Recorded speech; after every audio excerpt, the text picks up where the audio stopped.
Hi, my name is Gil Robertson, president of the African American Film Critics Association. Today we are talking to the wonderful team responsible for the hit show Riches.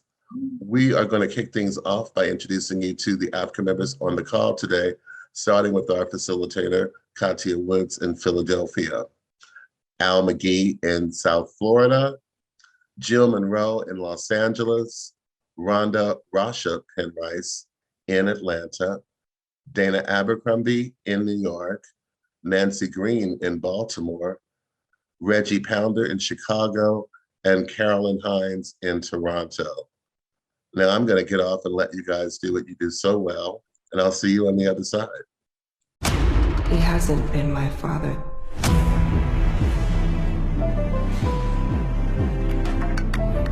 Since a sunny day in 1993, when he told me he had a new family. Good. Just in time for the will reading. Someone's invited Dad's other kids. If they even show up here, they are greedy gold diggers. Flair and glory is the culmination of everything I have worked for. It's time to entrust it to the safekeeping of the next generation. I leave all my shares to Nina and Simon. What? You bitch! Say it again. Flair and glory is ours, and she don't get to put her foot under the table. Are you sure you want to stay here? We have work to do. You're not gonna have me working in these streets. Your father left it to you for a reason. They'll destroy that business. You really think someone hurt him? Things will get real ugly. Right about that. If they want my company, they'll have to fight me for it. Looking down your nose, thinking you're better than everyone. Not everyone. That part. Let me be clear. I'm the boss. And I decide what's Flair and glory.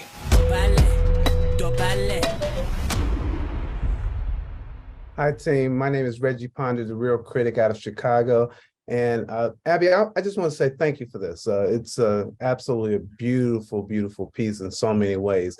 Obviously, I'd like to hear from everybody, but I'll keep it to just two people. I want to ask this question to Emmanuel and Sarah. When you looked at this script, what was it about it that made you want to be a part of it? And then when you looked at the final project, is it even close to what you envisioned? You know what? This project was so, I've been waiting for it. And everybody, I think in the UK, I'm sure I can speak for everyone, they've been just so hungry for something like this. And I feel when it came, I almost felt like overwhelmed by it. Like when I heard about it circulating and then it was coming my way, I thought, I'm not the right person for this, for this character. I'm not the right person for the part. There's a whole plethora of actors who've come before me, female actresses who have got so much experience and should be offered this part. So, but the more I got into it, when I had the audition and then I had the recall, I was like, I want this part, I need to get it.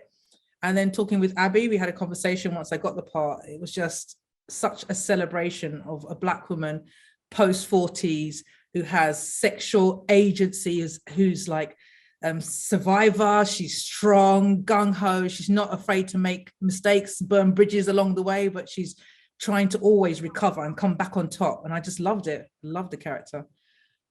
Yeah. I'm gonna piggyback off of what Sarah said. I too am based in the UK and been doing this a little while, but I haven't been fortunate enough to be gifted a project like this. Abby's writing of these characters, they're so complex. They're four-dimensional, you know, they're beyond what we're used to receiving in the UK. And I'm telling you, I almost made a deal with the devil to give up my firstborn because I was like, yo, I need to be in something like this. I need to be in something like this, you know, and as a queer man, getting to play a queer role like this, you know, Abby is giving me permission to take up space in Hollywood. So I'm so grateful for that. That doesn't happen very frequently for queer people. It doesn't happen frequently for Black people. And then Black and queer, it's like a double baba. You know, so it's I'm honestly so grateful, and I'm so proud of our work. These people are so talented, and I can't wait for the world to see what we've come up with. Thank you very much. Appreciate it. Yes, hey, this is Al McGee with YETicket.com. I'm here in South Florida. I saw the first 2 episodes of this fantastic show. The reason I find it very fantastic is because this is something I always like to see, especially with Black people in it. And my question is to Deborah and also to Sarah. Both of you young ladies are, going against each other. But when you see this script and you act like this in the episode, how do you feel that you can work with each other while you do this? Because I can just see maybe some nail biting after you finish your little scenes and things like that. So how did that go after you were done? To be honest, I actually really love Sarah, so it's kind of hard to hate her on this. But I feel, to be honest with you, I feel like, in my experience, I feel like when you get along with your fellow actor in real life, it actually makes playing the enemy that much easier, because acting, whether you're playing enemies or whether you're playing friends or lovers or whatever, it's all about chemistry. It's all a partner dance. You know what I mean? And so I feel like that partner dance doesn't stop when you're playing enemies. You know what I mean? So for me and Sarah, I just feel like it just flowed because, like I said before, another time, she's my best friend. No, but I really, really do love her. And I just feel like, just playing with her was just so easy. It was easy, Sarah, to be honest. I totally agree. I really felt like I've been a fan of Deborah's work anyway, full stop. And then I remember her turning up for rehearsal. She turned up, she was ready to start. And I thought, she's setting the bar. As the lead, she is setting the bar and we know where we can move. That's how and then she's such a generous actress. She's offering so much space because her commitment to the work, she wants excellent work. And that's what you need. You need someone that's committed to it and that allows you and gives you the space so we can work together. That's what's really important. Thank you very much. I really love this show. Thank you. Thank you. Hi, I'm Nancy Green with Film Critique. And I just wanted to say, I really love this show, the dynamic, the different cultures. That's one of the things that just really grabs me about the show, coming from a similar familial background. And so I had so many questions, I had to narrow it down. This question is for Deborah. I wanted to know, with coming off of a show like Them and then doing this with so many differences, how was that transition? And how do you think that there are similarities that can apply to what you're doing here, especially since they're so very different? Firstly, something that I'm really intentional about in my career is playing characters, playing women, Black women who go from A to Z. It's not been the easiest road to kind of make sure that I don't get put in a box in that way, but it's been a road that I feel like is very, very much so worth it, because the truth of us is that we do go from A to Z. We're not just one thing. And so for me, after doing Them, I was very intentional that the next thing I do is not going to be like them, But I think that the thing that I find that is similar about Lucky, about Nina, about a lot of the characters that I played, is that, or at least they show me, and I hope they show people, that to be feminine does not mean that you're somehow less strong or not strong. Like, they're not antinomous. Like, for me, I love playing beautiful, strong, feminine women who are just unapologetic about taking up space and just love the people they love and hate the people they hate, and they're imperfect, and they're just, it's, for me, I know so many women like this. And unfortunately on screen, I feel like we're so underrepresented. So Yeah, I just playing Nina has been amazing. It's been a breath of fresh air, you know. Doing them was a bit heavy, to be honest. And it was necessary, but it was. And I think that this show is necessary in a different way. So I just hope to continue to do necessary work, to be honest. Jill Monroe with Access to the Life. This question is for Abby and Sarah. We have a tradition in American soaps and so forth, our Erica Kane's, our Alexis Kobe's. I feel this character falls right in line with it and sets a new standard. Can you talk to me about developing Sarah's character and what you wanted to put out in front and establish with her, in addition to her being and all of these other things? But the bitch part has to come with it, so. No, absolutely. I grew up, my mum and my aunts watching the Gospel according to Aaron Spelling. So there was Dallas, there was Dynasty, all the Knots Landings. So I came up watching those complex women who looked incredible and had their pearls and their minks and their great hair. So absolutely, Claudia is part of that tradition. But I was really clear that beyond the trope of strong women, I'm actually much more interested in complex, some subversive women. And there is a real generational element to this show. Claudia came up at a time, as she says, you know, he told me you could be something with me. And so she made the choices she made based on the opportunities she has. And, you know, very early on in Sarah's read, it was really clear that she has that, there was this kind of focus that she brought to the role that was just incredible, whereby I believed her, you know, unapologetic taking up space. But there's this incredible vulnerability, and like the further on you watch in the show, I understand that this woman will do anything for her kids. And so it was, I think, beyond those sort of big archetypal characters, it's the vulnerability, the layers that we unpeel, and to find out what she's done and what she will do for her family and for love. Hi, Carolyn Purser. Here's What Happened and Carolyn Talks podcast. I love this show. And I love it not only because it's a representation of dark-skinned Black people and dark-skinned Black women of different body types.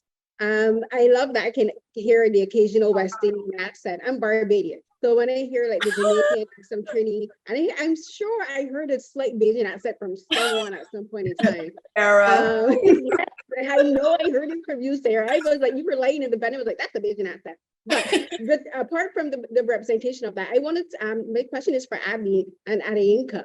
So I'm dyslexic and I have cognitive impairment. So when that revelation was made about Alicia, my heart jumped, because you're literally the second person in my entire life that I've ever seen a character playing someone who's dyslexic. So Abby, can you talk about adding that into Alicia's storyline? And for you, Adeyinka, what kind of research did you do to get into the role and discussing what a person with dyslexia is like, especially how we can become overwhelmed and stress actually exacerbates the symptoms and makes it more harder for us to function. So Abby, we can go with you first.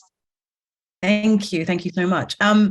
Absolutely. I think, again, going back to telling complex, rich stories about Black life, and one of the most brilliant Black women I grew up with, we both grew up in Edmonton, which is a working class neighborhood of London, and she was dyslexic, and people had very little expectations of her, but we both went on to Oxford. And for me, it was about putting those people on screen whereby you're not held back by those obstacles, and you circumvent them however you can. And I think that's true of the Richards. You know, the flashbacks are all about the generational obstacles they've overcome to be where they are now. And with Alicia, I just thought she's brilliant, and her father didn't see it. And Adeyinka brought this vulnerability to the role and an engagement with it. And I think she just did such a brilliant job. So I will hand over to her. Oh, thanks, Abby. Just to sort of like answer your question in terms of research, you know, I did the standard sort of like Googling and reading up and all this sort of stuff, but I actually have a close friend and colleague who is a Black woman who is actually a producer of an arts organization who is dyslexic. So I sat down with her, and obviously she was so generous with her time to sort of like talk me through what it's like being dyslexic, but also in a job where you are sort of like, like I said, she's the producer, so she's making key decisions, she's having to deal with a lot of paperwork, what that also feels emotionally and how that can affect your confidence. Because I think the one thing that I love about Alicia is that she has this exterior where she is straight talking and, she's very smart and clever. She's got her own business. But I think sometimes the weight of her dyslexia can make her doubt herself. And like Abby said as well, Stephen, her dad, didn't see the potential that she had. And I think sometimes she questions herself. She's so amazing and so successful, but she has this battle where she's like, well, maybe my dyslexia is really overwhelming and taking over from me. But I spoke to my friend and she gave me a really honest talk and chat and her experience about it. And it was just so refreshing to have a conversation with her, because I just think she's amazing. She's an incredible woman. Like Abby said, she just is absolutely smashing the organization that she works with. And you wouldn't even know that sometimes she was battling with that. So that's the sort of like research I did with Alicia and her dyslexia. Great. Thank you so much. Thank you so much, Abby, for creating this character and for giving her that form of neurodivergency, because I very much relate to it. And I can't wait to see what the response is for that, because we've never seen anything like that on screen, either from British or North American TV. So again, thank you very much, ladies. Thank you, Carolyn. This is from Dana, and this is for Abby. Can you talk about the importance of including colorism in the beauty industry? Was this inclusion always the intent once you decided the show would focus on the beauty industry? Thanks, Dana. It wasn't the specific intent. I think it was going to be a family business show. It was going to be a Black family business show. So right away it was like, what should that business be? And cosmetics and hair was a really important, light bulb moment for me, because I think about those worlds and how traditionally they're incredibly lucrative, but too often Black people aren't part of the profit participation in those businesses. Similarly, Black hair is so politicized and there's so much judgment about what Black women choose to do with their hair. So choosing a Black run cosmetics and hair empire was a way to open it up to all kinds of stories about colorism, about Black ownership, about how we build generational wealth, about our judgments about what women should and can look like. So it was part of it, but definitely it was very intentional to have them do a business that could be visually very glamorous and beautiful to look at, but it would also give us a substantive layer. But, the goal was never to try and be didactic and educate people. You want them to kind of be getting those messages while, snuck in between the drama, the chaos, and the family mess. Okay, hi, it's Rhonda. My question is for Ola and Nika. Talk about what it was like to play extremely wealthy kids, especially with Ola and his many toys and being able to be the man and pick up the tab everywhere. It was a little bit different. I didn't grow up with a lot of wealth, so I think having the things on set, I remember seeing the car for the very first time and I was just getting really excited. I had to kind of calm myself down to get used to the car. But I don't know, I think I grew up around some friends that had wealth, and I was able to connect with that. I had a lot of friends that made me part of their family.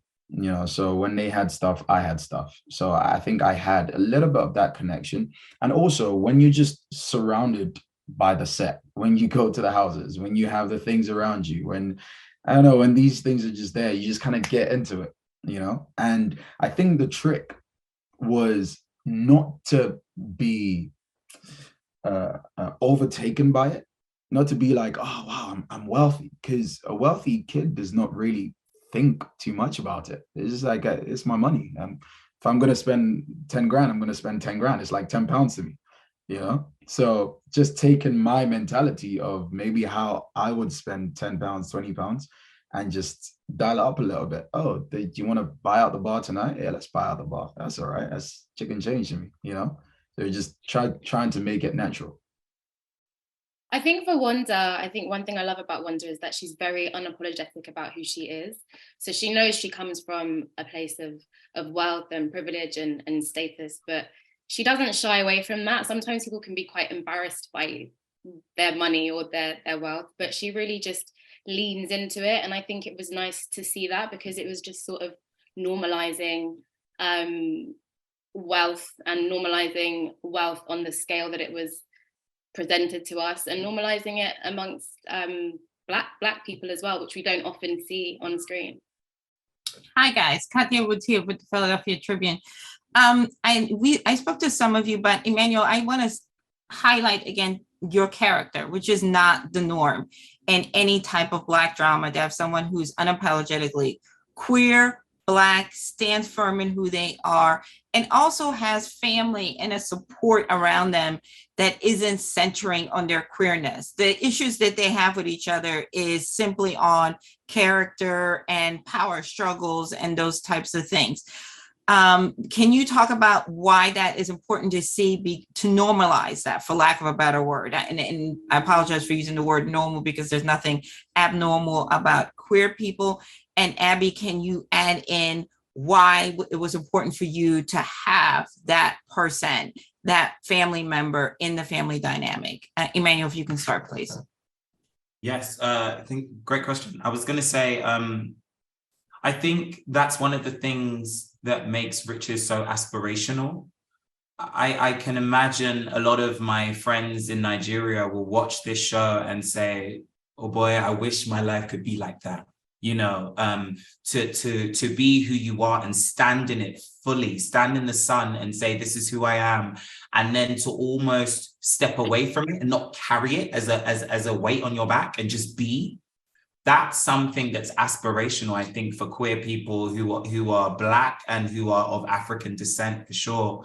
That's something that's very aspirational. And for me as a queer man, it was so nice to see. I kept looking in the script for the moment, you know, where someone was going to drag Simon and say, oh, how can you be this person, and try and shame him for loving who he has no choice in loving, you know? But Abby very much normalized it. She never put in any moments where Simon felt uncomfortable about his queerness. He even has a lovely exchange with his new sibling about something else, which could have easily been made to be about who he has chosen to love, and it isn't. And I think that's going to teach people more than anything that being queer isn't a choice, and being queer very much is something that is innately part of who you are. You know, you're born into it the same way you're born to be Black. And yeah, it's wonderful in that way. And Abby, you probably have far more to say on why you did it. But I honestly am grateful to have been given the opportunity to, as a queer man, to play this queer man and to not lean into his trauma for once. I mean, I don't have that much more to say, because for me, it's uncontroversial. I think it is life. It is the world as I understand it. It is, and, you know, specifically within the African diaspora, there's a kind of, I suspect, the sort of, when you have gay siblings or you have friends who have gay siblings, it's a kind of don't ask, don't tell, but people know, you know, and the people who love you are not making, in the world as I understand it, and maybe there is an element of aspirational, but tonally in the world as I understand it, it's your siblings love you for who you are, and that wasn't my focus. And what I loved about Simon, as written on the page, was that wasn't his story. What I really loved about him is that he is a queer man who is probably the most functional, well-adjusted of our ensemble. He's got his relationship, he's got his business, he's resolved his daddy issues, he's a confidant and a kind of conciliary figure to Nina. And in exploring that, I just thought that for the people for whom this isn't normal, then they can see that the world doesn't end because your sibling or your son or whatever is gay. And what Emmanuel brings to it is this wit, this style. And I loved when he'd ad-lib in Yoruba, because making it really specific to the diaspora, that you can be all of these things, all these facets of your personality. Not one isn't bigger or grander or more important than the other. And the aspirational level, I think, ultimately is about people who are trying to be whole. All of our characters are on this journey. And Simon, at this current point we meet him, is the most self-actualized. But, you know, mess and drama follow all of them. So he'll have his time too. Uh-oh. Thank you. And I agree. As someone who has a queer sibling, we have never had an argument about her queerness. We've had an argument about other things. And we also know when our siblings are queer. We just wait on them. Well, we have a lot to look forward to this season. To the cast and creatives of this fabulous show, we thank you for your time today. And to those of you who are watching, we thank you for watching this edition of AAFCA Roundtables. Have a great day. Thank you. Thank you. Thanks for having us. Everybody. Thank you.